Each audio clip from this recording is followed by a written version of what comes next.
Hadirin Bapak Ibu jemaah salat subuh yang dimuliakan Allah Subhanahu wa taala. Bersyukur kita lagi dan lagi pada Allah Subhanahu wa taala. Begitu banyak anugerah karunia yang Allah berikan pada kita.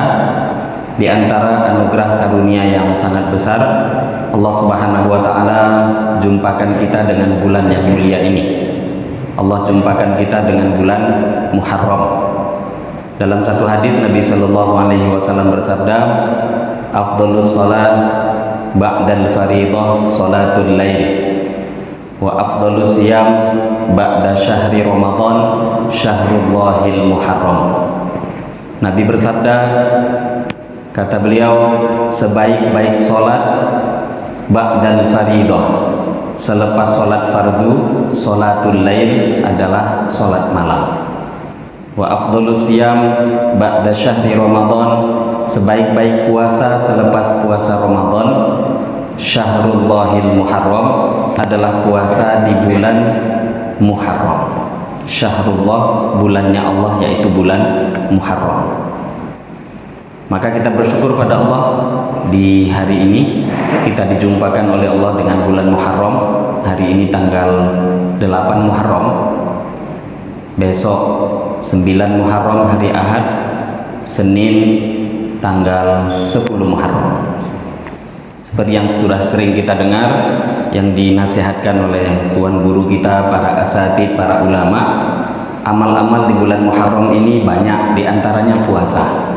Siapa yang puasa Asyura tanggal 10 Muharram akan diampunkan, yukaffiru sanatal madiyah, akan diampunkan oleh Allah dosa 1 tahun sebelumnya. Dan ternyata Bapak Ibu, Asyura ini bukan hanya diamalkan oleh orang-orang Islam saja. Yahudi pun juga ternyata berpuasa di hari Asyura, karena mereka juga tahu sejarahnya bahwa Nabi Musa alaihi salatu wassalam ditolong oleh Allah. Begitu juga dengan Bani Israel, ditolong oleh Allah terjadi tanggal 10 Muharram. Fir'aun dengan para tentaranya semua dihancurkan, ditenggelamkan, terjadinya tanggal 10 Muharram. Maka ketika Nabi hijrah ke Madinah, beliau menjumpai orang Yahudi puasa, maka beliau tanya, kenapa kalian puasa hari ini? Maka orang Yahudi mengatakan, karena Allah tolong Nabi Musa hancurkan Fir'aun, kami syukur pada Allah, kami pun berpuasa. Maka Nabi mengatakan, nahnu ahaqqu bi Musa minkum, kami orang Islam lebih layak menghormati Nabi Musa daripada kalian. Akhirnya Nabi memerintahkan sahabat berpuasa di hari Asyura. Beberapa riwayat dalam hadis, beberapa pendapat daripada kalangan para alim ulama, puasa yang pernah difardukan sebelum Ramadan itu fardu adalah puasa Asyura.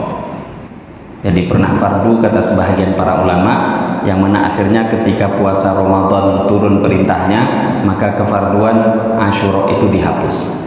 Menunjukkan tinggi derajat, begitu agungnya, begitu pentingnya puasa Asyura.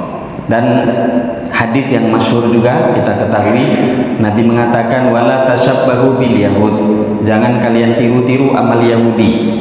Jangankan perbuatan-perbuatan yang tidak ada kaitan dengan agama, yang ada kaitan agama pun seperti puasa Asyura, Nabi perintahkan selisihi mereka. Karena mereka puasa juga Asyura, kata Nabi, kalian berpuasa, aku seumpama hidup tahun depan, la asuman natasi', saya akan berpuasa tanggal 9 Muharram, kata Rasulullah.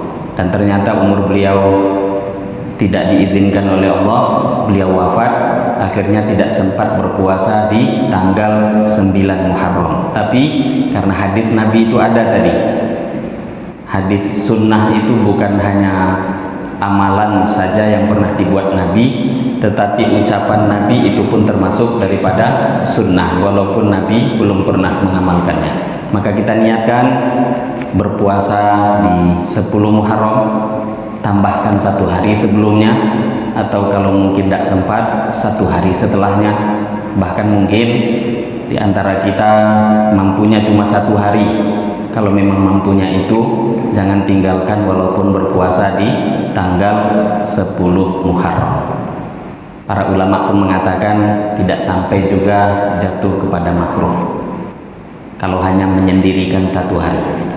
Tapi yang terbaik tentu menyelisihi amal orang-orang yang di luar Islam, tambahkan satu hari sebelumnya ataupun satu hari setelahnya. Di antaranya lagi Nabi bersabda, man wassa'a ala iyalihi yawma Asyura wassa'allahu alaihi fi sanatihi kulliha.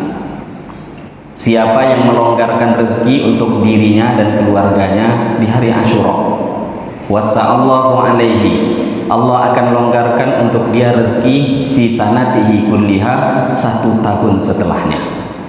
Maka hari Asyura ini juga hari berbagi, terutama pada keluarga kita, diri kita, tetangga kita. Keluarga itu semua umat Islam keluarga kita. Longgarkan rezeki keluarga pada hari Asyura, nanti insya Allah Allah akan longgarkan rezeki kita selama setahun penuh. Satu orang ulama namanya Sufyan ibnu Uyainah, beliau satu zaman dengan Imam Ahmad bin Hambal. Kata Imam Sufyan ibnu Uyainah, jarwabna hadzal hadits, aku telah uji coba, aku praktekkan hadis ini, mengamalkannya. Khamsina sanatan aw sittina sanah, bukan diamalkan sekali dua kali, tidak. Jarwabnal amal ala hadzal hadits khamsina sanatan aw sittina sanah, aku sudah praktekkan mengamalkan hadis ini 50 sampai 60 tahun. 60 tahun beliau amalkan. Fawajadnahu kadzalik, dan memang kata beliau sudah aku buktikan seperti apa yang disampaikan oleh Rasulullah sallallahu alaihi wasallam. Jadi orang soleh terdahulu, solehnya bukan setelah dewasa atau tua, enggak. Umur umat ini rata-rata 60-70 tahun. Kalau ada orang sudah mengamalkan hadis 60 tahun, kira-kira mengamalkannya mulai umur berapa? Inilah orang-orang soleh kita zaman dahulu, mengamalkan hadis itu 60 tahun, bahkan belum lagi baligh, belum lagi dewasa, sudah mengamalkan hadis Nabi Shallallahu Alaihi Wasallam istiqomah sampai akhir umur mereka. Maka kita niatkan juga longgarkan rezeki. Orang-orang ahli dunia, perbedaan kita orang beriman dengan orang-orang tidak beriman melewati janji Nabi ini. Kalau orang-orang yang tidak beriman, yang mereka pandang itu Bapak Ibu zahir, rezeki itu didatangkan dari toko, dari kedai. Rezeki saya datang itu dari kantor, dari kebun. Itu yang dilihat pandangan ahli zahir. Tapi orang-orang beriman tidak. Wa fis sama'i rizqukum wa ma tu'adun, rezeki kalian itu di langit. Lah rezeki di langit, kita sibuk cari di bumi. Hadirin yang mulia, yakinnya orang beriman itu dengan janji Allah.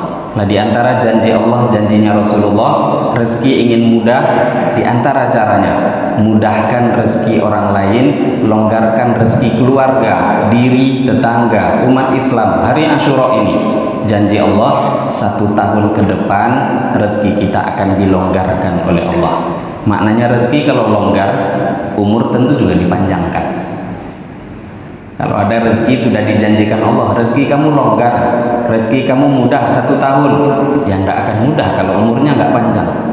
Maknanya umurnya juga akan dipanjangkan, bukan cuma panjang, tapi mudah dalam kehidupan dunia. Insya Allah dengan mengikuti sunnah Nabi akan dimudahkan juga sampai di akhiratnya Allah Subhanahu Wa Taala. Amin ya Rabbal Alamin.